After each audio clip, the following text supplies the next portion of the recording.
Alright guys, so I've been waiting to make this video for quite a while. I go through a lot of power on this property, between $10,000 and $12,000 a year in power.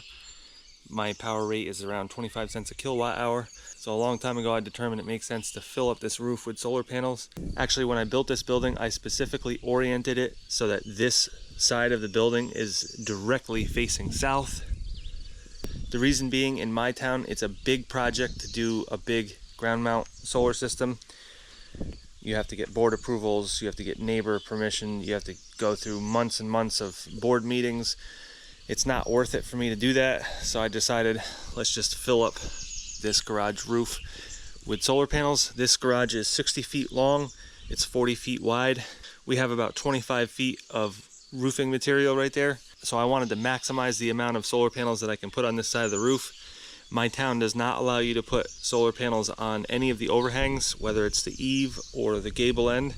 So I ended up going with 54 panels. They're going to be oriented in landscape fashion.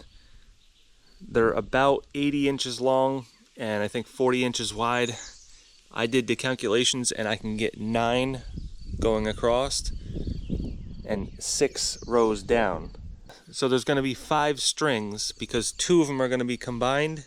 So the first 2 will be combined into 1 string and go to my house.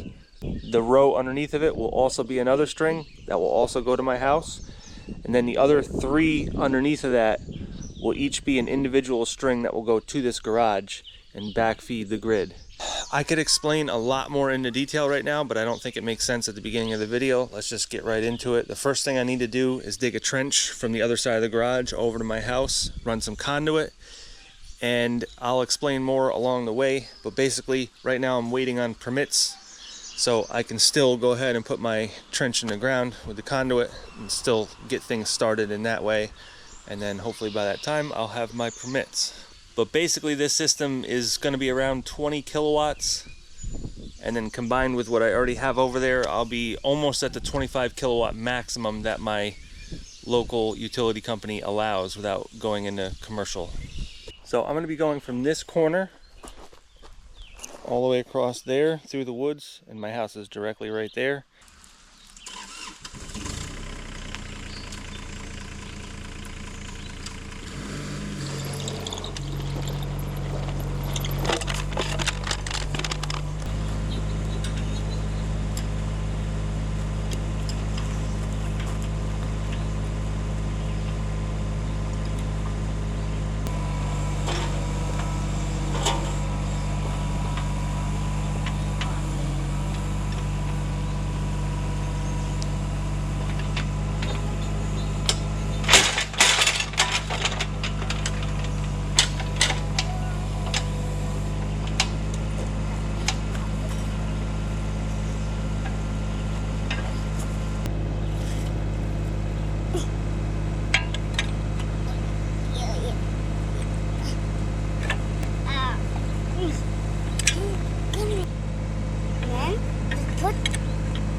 Then screw that on. Yep. Don't make sure that means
Look, see that little high spot? Just take that and put a couple shovels over there. Good job.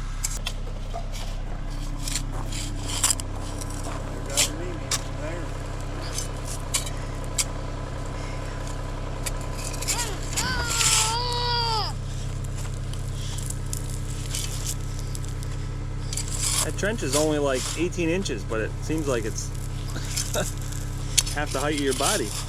Nope.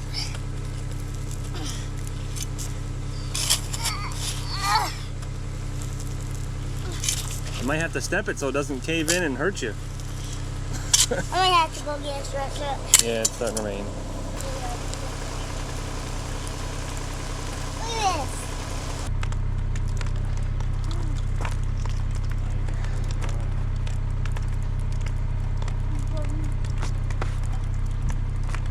Yeah.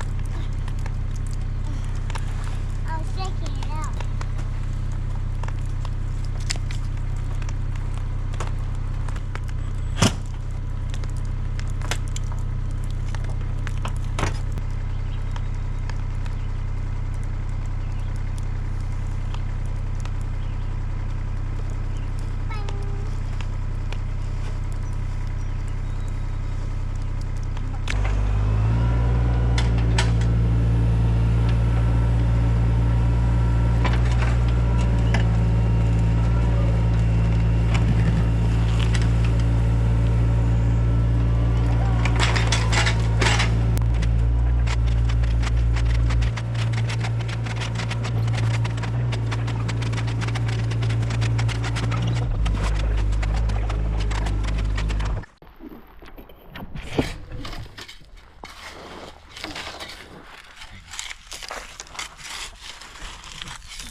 There you go.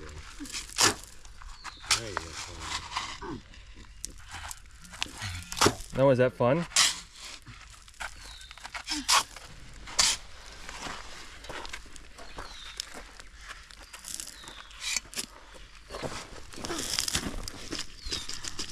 Come on.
gentle with the swing.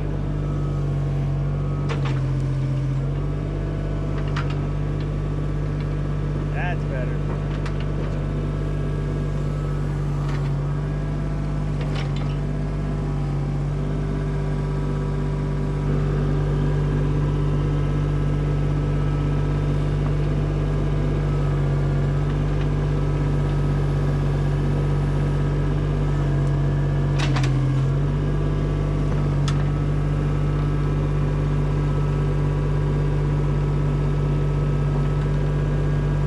You gonna move it?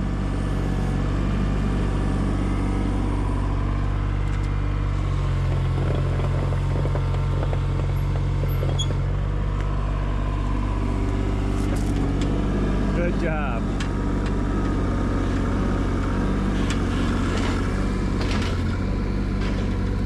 Almost there, we're about halfway.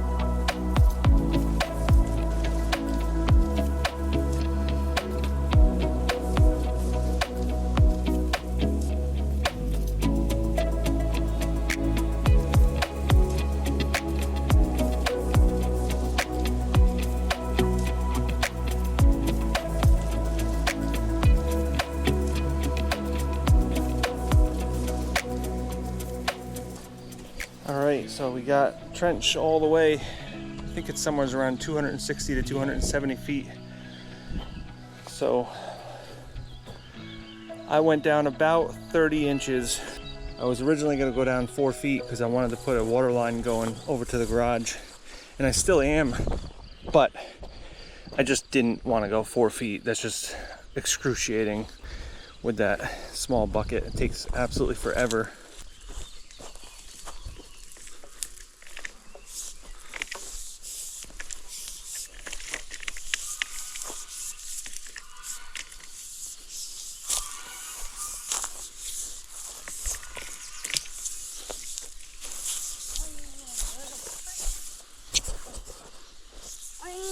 Push it on the branches and I got right out. Oop. Right in, take it in. So what do you say here? Oh no.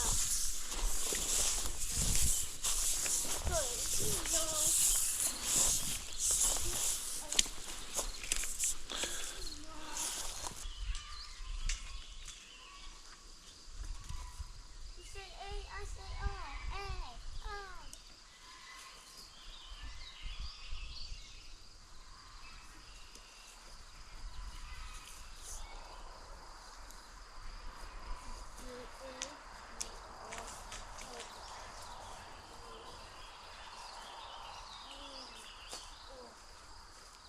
Can I put this up on this time? I guess.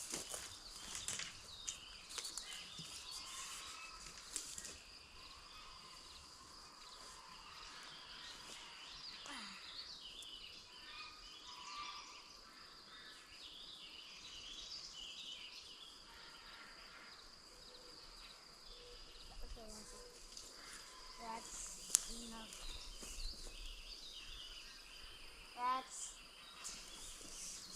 Is that stop?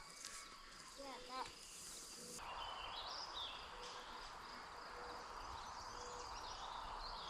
That. Good job. That's all of it. And then I need you to drop the rest of it in there.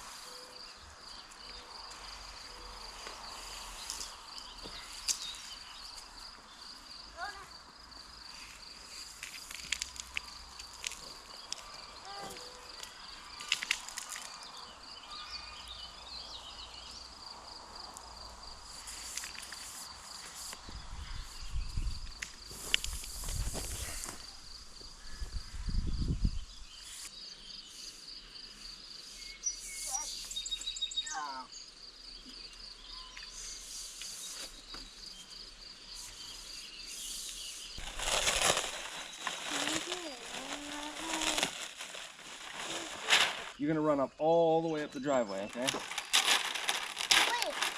meant to go all the way up? Watch out for that thing. Hang on, slow down a little bit. You're going too fast.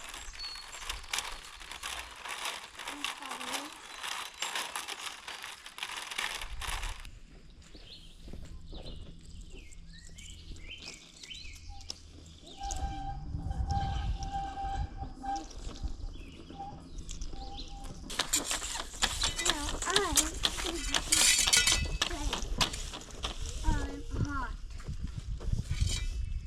That's not full of job.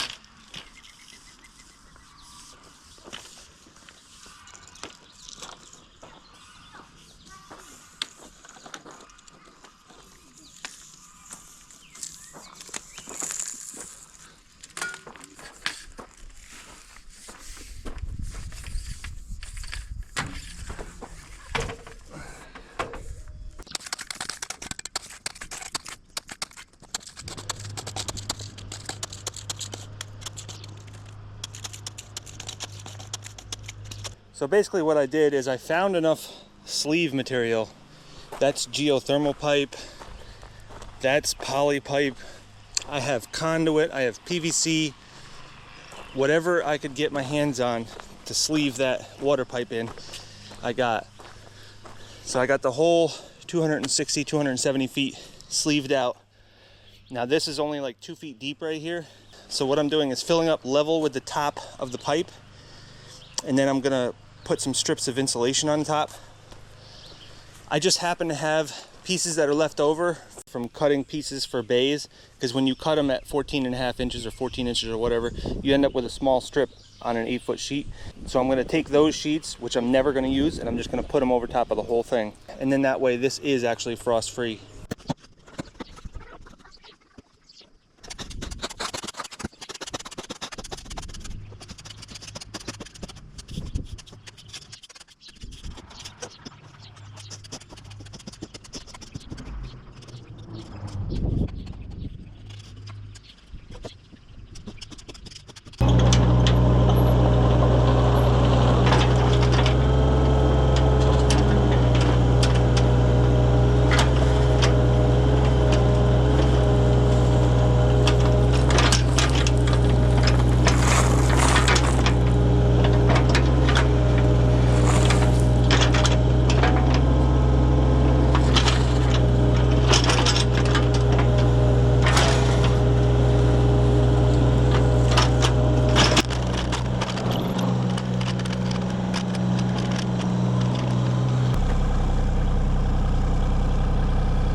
still sitting on this.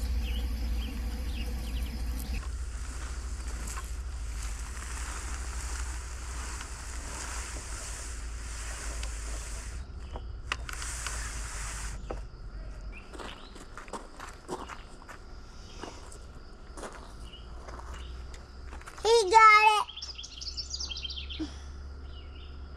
He got. Yeah, it's good. To here, to here.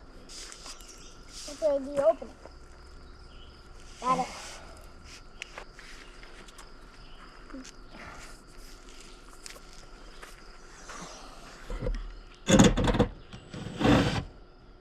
Can I screw that one in?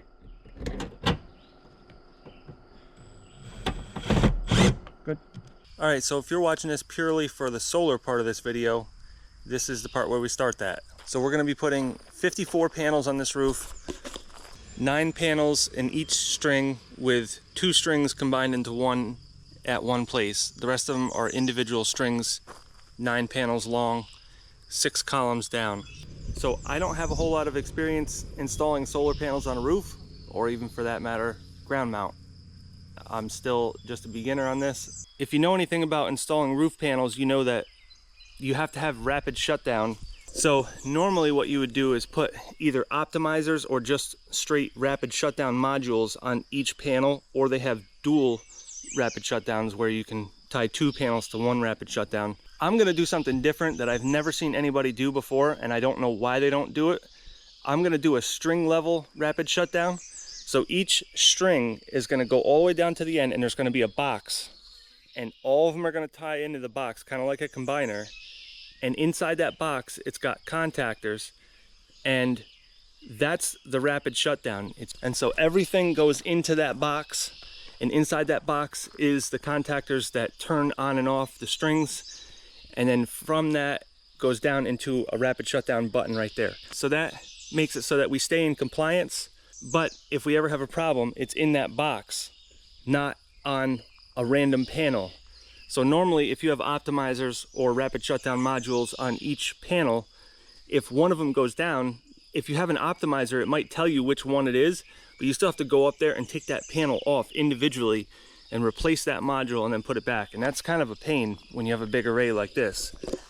And if you have regular rapid shutdown modules, which are cheaper, I don't think they even tell you which panel it is. So at that point, you're searching for whatever it is. You might know what string it's in, but within that string, there's 9 panels, so I wouldn't even know which one to replace. I could be wrong about that. The rapid shutdown modules, just by themselves, may tell you which panel it is, but I don't think so. But nevertheless, I don't have to worry about any of that because the box is all I have to worry about. And if a whole string goes down, I know exactly which contactor it is, and I can just replace that contactor. And what we're gonna do is utilize my crane. We're gonna sit here with the crane and hover over the middle. That way we can hook our fall protection to the crane. That way it's up and out of the way and it's centered on the roof. You can obviously anchor it to the roof, but I'd really rather not. I have a crane that's not being used right now, so why put penetrations in the roof? We're gonna use the boom lift mainly to do most of everything, but then also I think we're gonna have the telehandler sitting up there with a bunch of panels that we can bring the boom lift back and forth to instead of going all the way to the ground each time that we need to reload.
Okay, so I literally ordered these panels like 2 years ago, and they've been sitting around for a while. Just never had the opportunity to put them up. I had to get a whole bunch of ducks in a row to get this going on, but here we are finally, and I'm so glad too.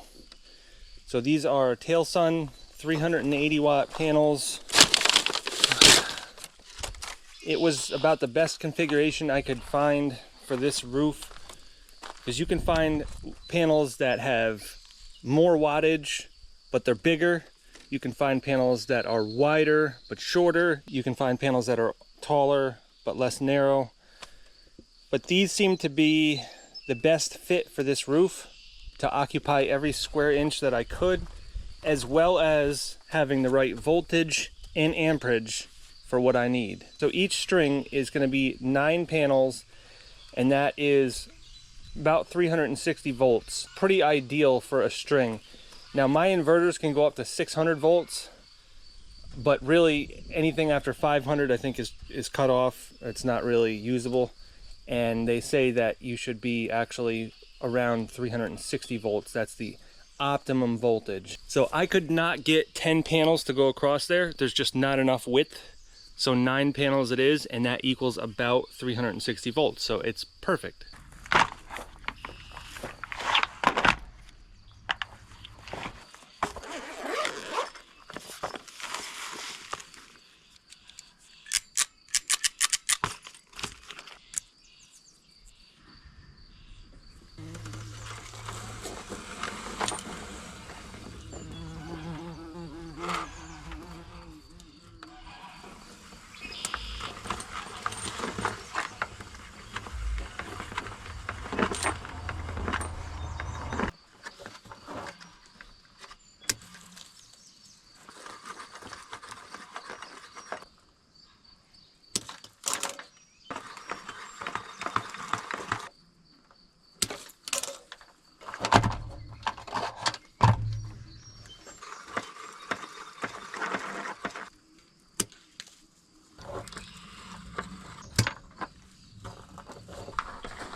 So there's the torque that you're supposed to put on that. It just starts slipping. It's like a torque wrench, but all plastic.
Just like that.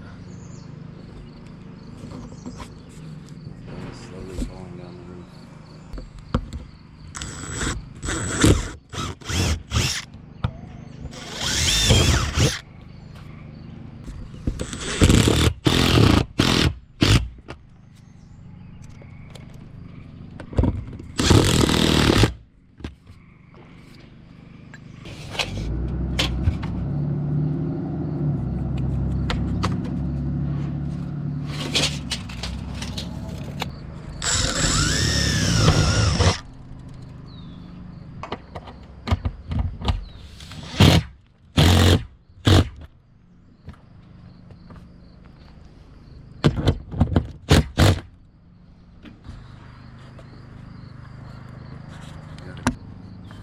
And I don't.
It's sagging by like 1/8 of an inch.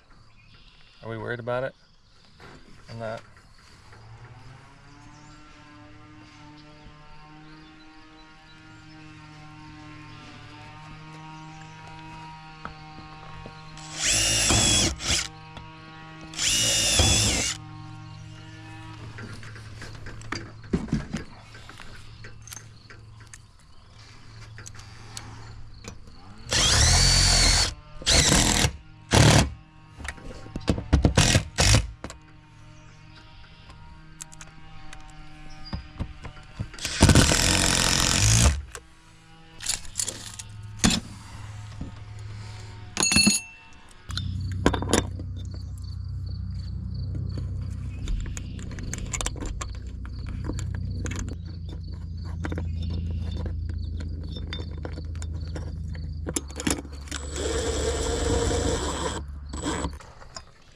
Now we're ready to set our panel.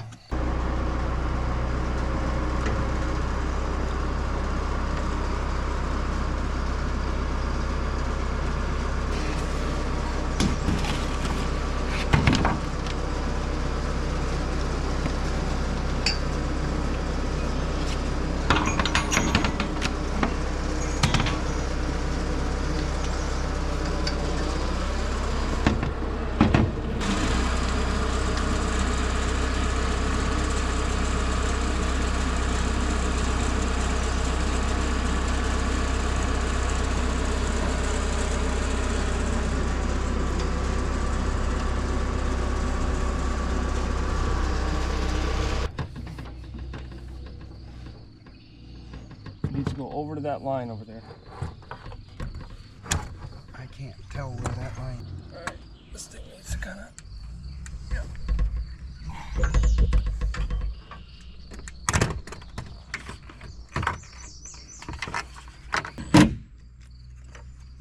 No, tighten that right up.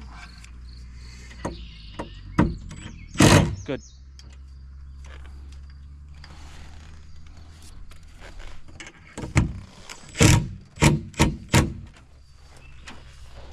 Just go up higher so you can do what you need to do. Why are you trying to struggle out of the basket?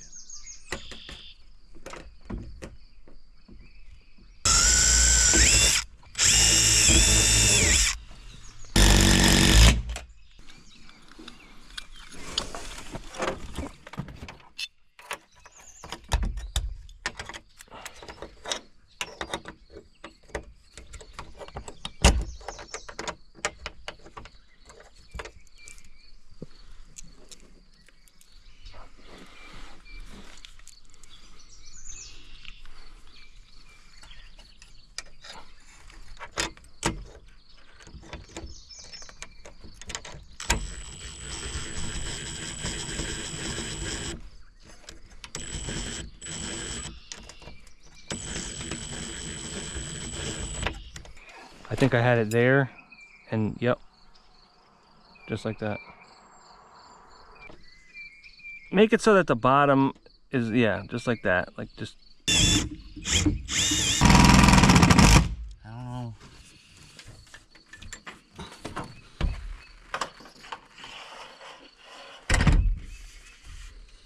Lift it right up on yours. I don't have anything anymore. That's fine.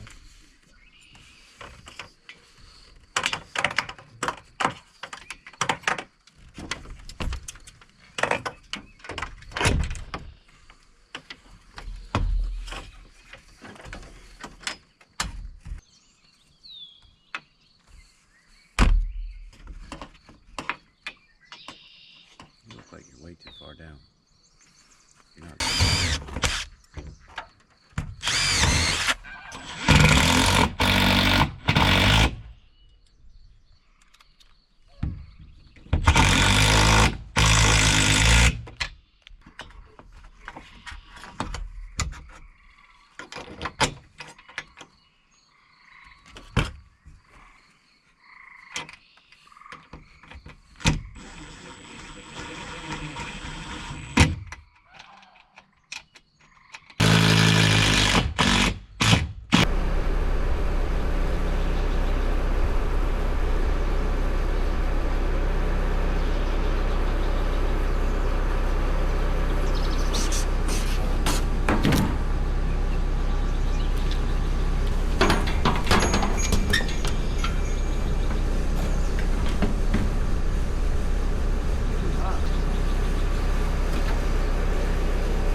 All right, so we got the first row up, 6 panels, 9 more rows to go.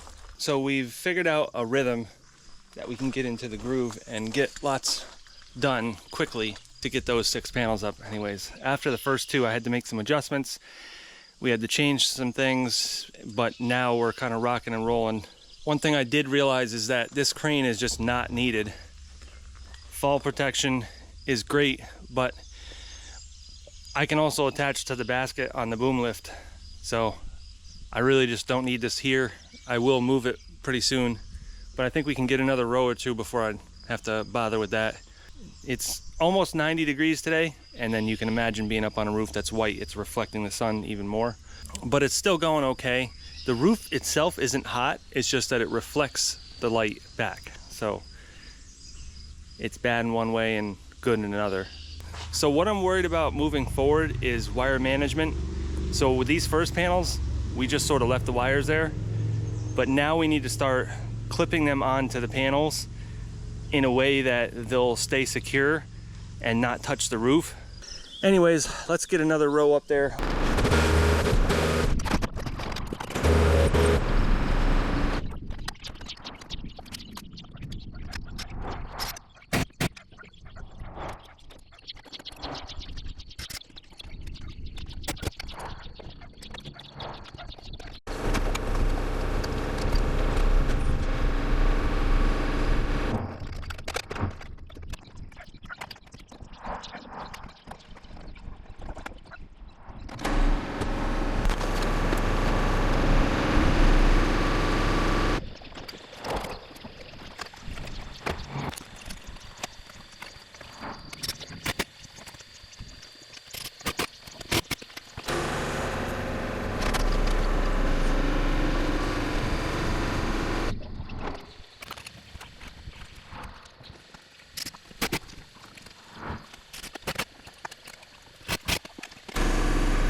All right,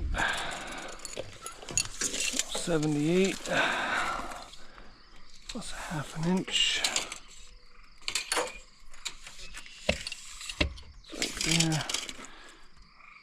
Okay, 16 inches. That's right there. So we'll do it right there.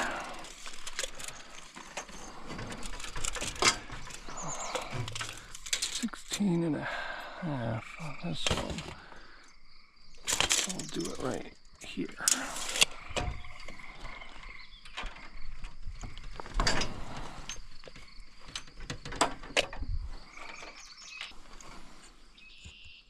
Almost like they slid down a little bit.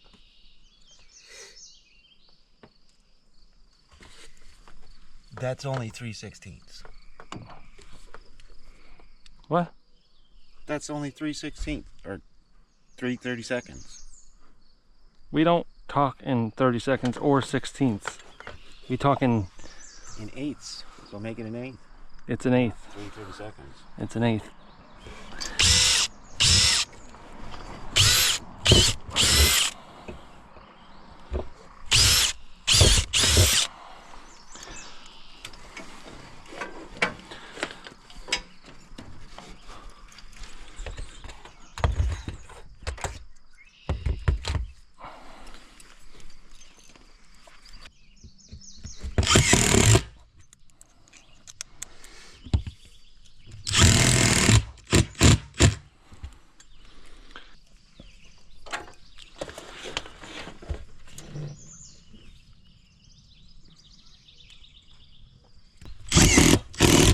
Sounds like what you should do is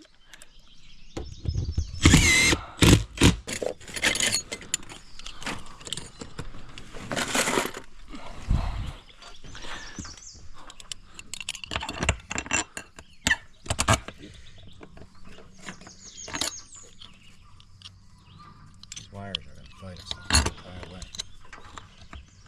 So we got to pick up all these wires out of the way each time. yeah. Well, and there's not really, I mean,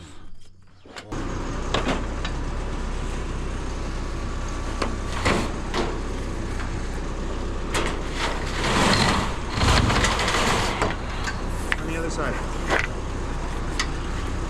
That's where we keep struggling.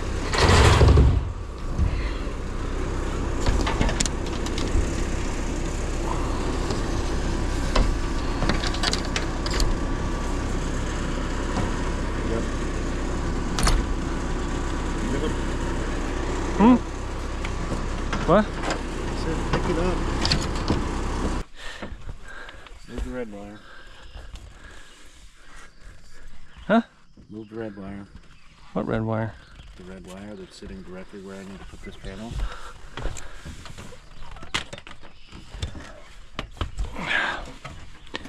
Man, this is nice. Why is this thing heavy? Every other one. Oh, it really digs into my neck.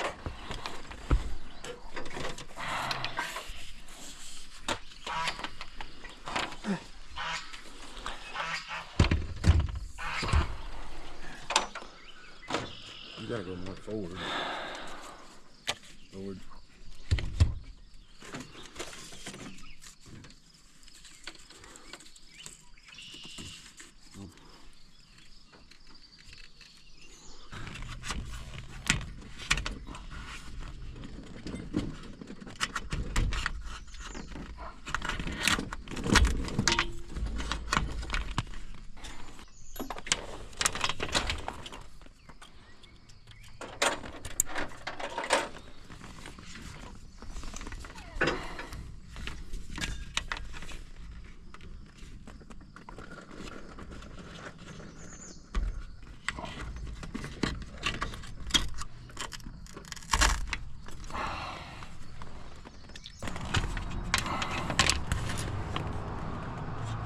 One at a time, don't remember to do both. It's a lot better to hold with just one. I don't think that's true. I do. It's just physically, it's got to pass through two separate spots, as opposed to just having the one outside bump. You got two of it.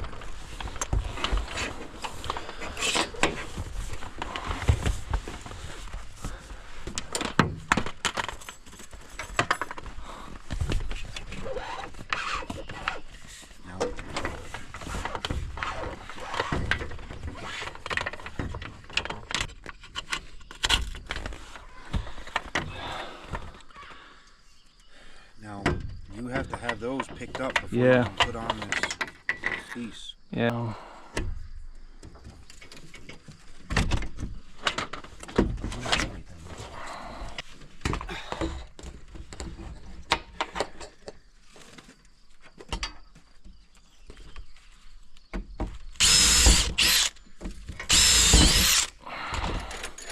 Would it maybe help if I took all those and draped them up over the and draped them through each crack and let it go down that way? I think it would. Let's try it.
Anything remotely like it's supposed to?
Alright, so now that the array is installed, let's go ahead and install our wiring and our safety devices. So this is something that probably one or two of you have ever seen before. Maybe none of you have ever seen this before. This is something that I did a lot of research on because I did not want to use module level rapid shutdown.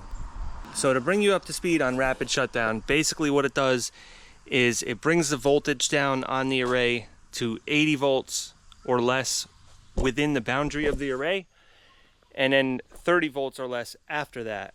So the wiring going down to the rest of the building.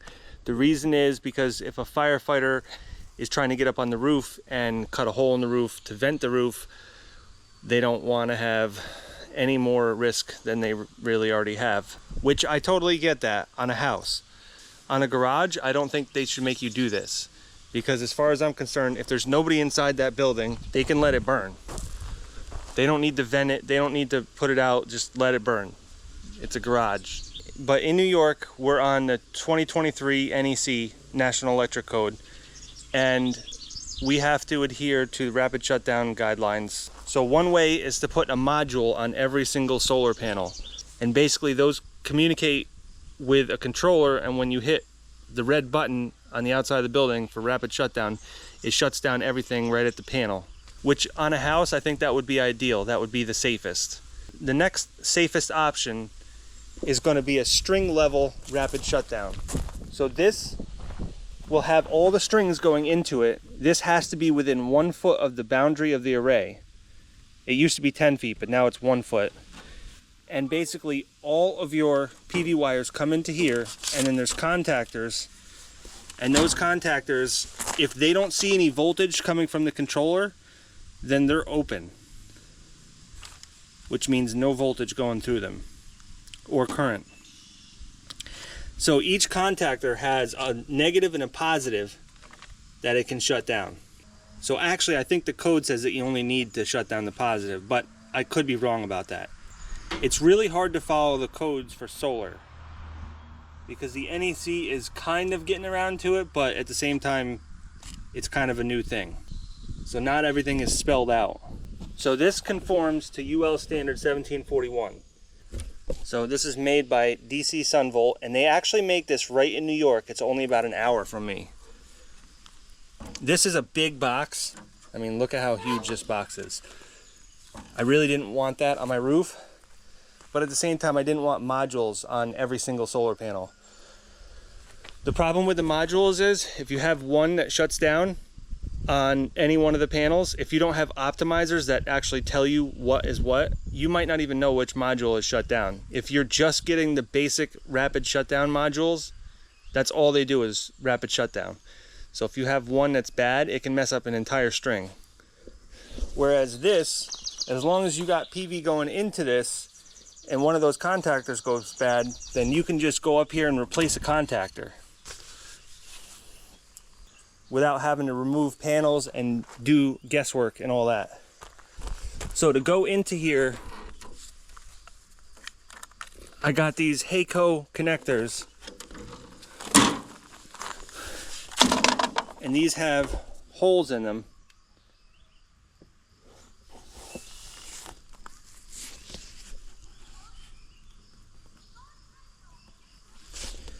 So these are a waterproof connection to go from PV wire into here. Both the connection into the box and the connection to the wire is both waterproof. So all you have to do is drill the right size hole, and then I can run all my PV wires through these, and then they're in here. From here I'm going to transition to THHN or THWN, THHN number 2. It's wet rated. A lot of people correct me when I say THHN, but all the stuff that you buy that's THHN is also wet rated. Nowadays anyways. So then from this box I'm going to come out with EMT and go down the side of the building and split off between my house and the garage. Also from this box I need to run 2 wires that go into my controller, and I got another control box for that, and all it does is really just transform 120 volts into 24 volt DC. And then once you go in here with the 24 volt DC, it will close these circuits, which means that power will go through everything. So in the event that you lose power it also shuts this off. Anyways, enough rambling. Let's get this installed on the roof. They provide some feet on here that you mount to the roof. So I was kind of going back and forth about where I want to put this box. I could put it right in the middle up top there. I don't think I need to conform to the setbacks on the top of 3 feet for the firefighter, because this is a garage and it's not a residential dwelling. But even if I do have to conform to that, I don't think they're going to say anything with just one little box there. So I could put it there, but I kind of designed this whole thing with the thought in mind of putting the box right here. So I kind of ran the wires in a way where it would be most efficient to put the box here. So I think I'm going to put it here. My local municipality says that you can't have any rooftop units on the overhang. So I don't know what they consider a rooftop unit, but I would consider that a rooftop unit, not the safety device that goes with it. So I don't think they can say anything about me having it on the overhang, which part of it is going to be on the overhang. I made sure that all the panels are not on any overhang. They're just barely kissing it though.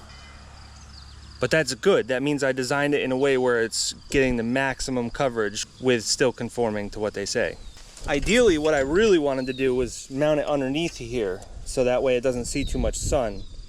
But there's a rule where it has to be within 1 foot of the array, otherwise it's not part of the array, and then it's totally null and void and it doesn't count. It's so close. Like, if you measured from corner to corner, it's right there. But you know what? I don't want to have to redo this. I think this is the safest bet. Just put the box right here, right in the middle of everything. Run all my wires right into it. I think that's just the way to go. I think I'm going to come in the bottom of the box with all the wires just for the best waterproofing, even though the connectors are waterproof. I just don't want to have any issues coming in through the top. You know, that box right there is like $2,000. So I don't want to have any chance of getting water in there. So I think with that in mind, I'm going to offset it up a little bit and then come around on the bottom with all my connections.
All right, so that's all I got for right now. Those two strings are going to be combined, so they're going to be 9 panels in series and 2 in parallel. So 18 panels all in one. So I guess really the next thing I need to do is just go around and get all the wires that I got coming out brought over to here.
a metal bar.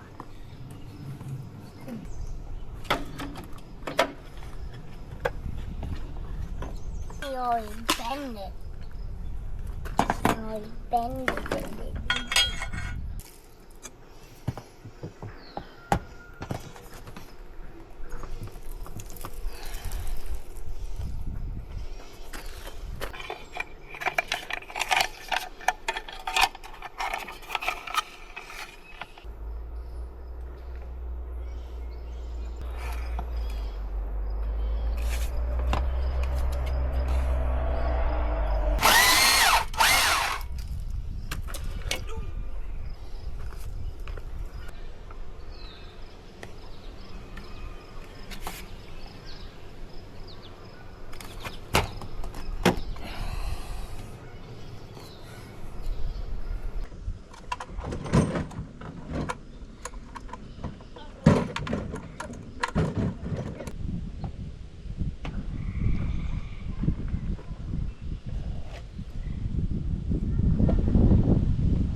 All right, so we got a 2-string disconnect and a 4-string disconnect. I really only need 5, but it was either that or 3 of these.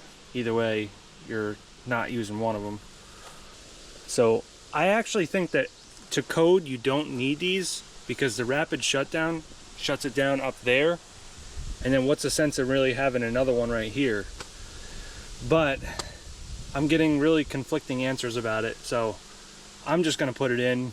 I need to put another one of these on the side of my house before it goes into the house. That I know I definitely do need, but these two I don't think I need them. So at this point I'm ready to start running some wires from the rapid shutdown down to here. We'll tie these in, and then I can actually start hooking up my house first, and then we'll worry about bringing this over to the utility room. So in the utility room in my garage, I have a sub panel that's got a 100 amp main breaker. The bus bar is rated for 125 amps. So I'm going to take and put the inverter right here.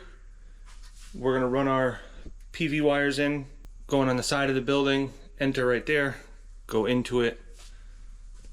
This is a Growatt 10K grid tied inverter. So it actually does have kind of like hybrid capabilities too, where you can actually hook a battery up to it, but you can't hook up any battery to it as far as I see. I could have gone with a true hybrid inverter that will support almost any battery, but I really don't need it. I already have 2 of these Anchor Solics with an expansion battery, and I really just don't need that much for backup power in here. Just enough to keep it above freezing if the power goes off for a few days in here. Anyways, let's get this unboxed, set on the wall, and let's get it hooked up so we can start producing power.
So I have never used a grow watt system before, but I am impressed by the PV input. So there's 4 MPPT controllers, and each MPPT has a spot for 2 strings. So that's kind of incredible, to be honest with you. So we have 3 strings going into this, and that will maximize the 10 kilowatts. But we could add another string in the future for over paneling for on cloudy days and stuff. So there's really nothing else I can do until I get the PV wires run over to here. But I needed this mounted so that I know where to run the PV wires. So inside of a building, you have to have metal conduit, whether it's flexible metal, rigid, or EMT, whatever it is, you gotta have metal conduit. Anywhere from the outside wall into the inverter, anything over 50 volts DC has to be in metal conduit. So let's get the conduit run from my disconnect switch and rapid shutdown over there, all the way on the outside to here. We'll poke through right here. It'll just be all metal. There's no reason for me to switch back and forth between PVC. So we got to get that run before we can do anything here. For those of you that are wondering what I did with the water, since we're only like 16, 18 inches deep here, I put foam on the whole ditch. I put foam on top of the water line all the way from my house to here. And then right here where it kind of pokes through, I put like 6 inches of spray foam over top of everything. And this is where the foam ends right here. So I did this on my other garage over there, my smaller one, and it's always worked. It never froze up in the wintertime. So that's the way I did it here too. So we got our 3 boxes here. Right now I am bringing power into my house with 3 strings. So right now half of the array is being utilized, the other half is not. So that's why we got to bring conduit from here all the way over to there. Just gonna make one straight run.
You know, I know this sounds weird, but EMT, I don't use a whole lot of it. I'm a licensed master electrician, but I only do residential work. I never do any commercial work. So EMT is not typically found in residential houses. So I'm sure a lot of electricians do it a lot faster. They do a lot neater, a lot more complicated stuff, but I don't get involved in that stuff. So it's kind of fun to work with it, but I just don't do it very often. So now we can feed our 12 gauge THHN from my disconnect to here for the PV panels. So there's going to be 3 strings. And then all we have to really do from there is just hook up our AC side which is going to be backfed into this panel. And in order to do that, I need to derate this main breaker here to 90 amps. Right now it's 100 amps. But in order for me to be able to backfeed without doing a tap, which I do have some taps, I have the multi-taps, I could do that. I just really didn't want to. There's not a lot of room up there to work. So I wanted to just do a backfed breaker, especially since I just don't have a lot of breakers in here. But in order to do that, I need to use a 60 amp breaker. 50 is just not quite enough. So in order for me to backfeed with a 60 amp breaker, I need to downsize that breaker to 90 amps per the NEC. Luckily they make 90 amp breakers for this, so it's no big deal. So I'm going to use 6-3 copper to go from there to there. That doesn't need to be in conduit because it's AC.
Now I gotta figure out how to commission this thing, get the Wi-Fi hooked up.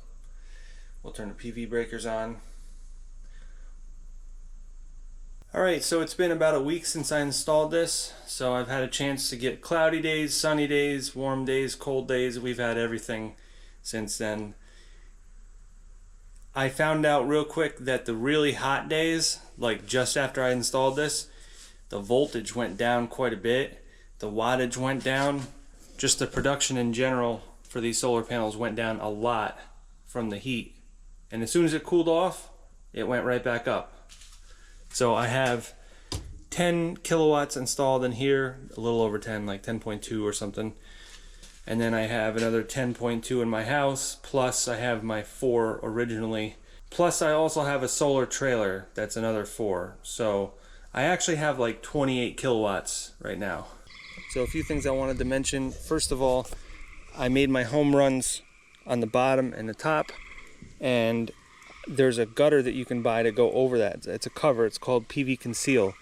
This PV kit that S5 makes, they carry that, and it just clips into each one of those and it just covers up those wires going down. So I still need to order that and install it.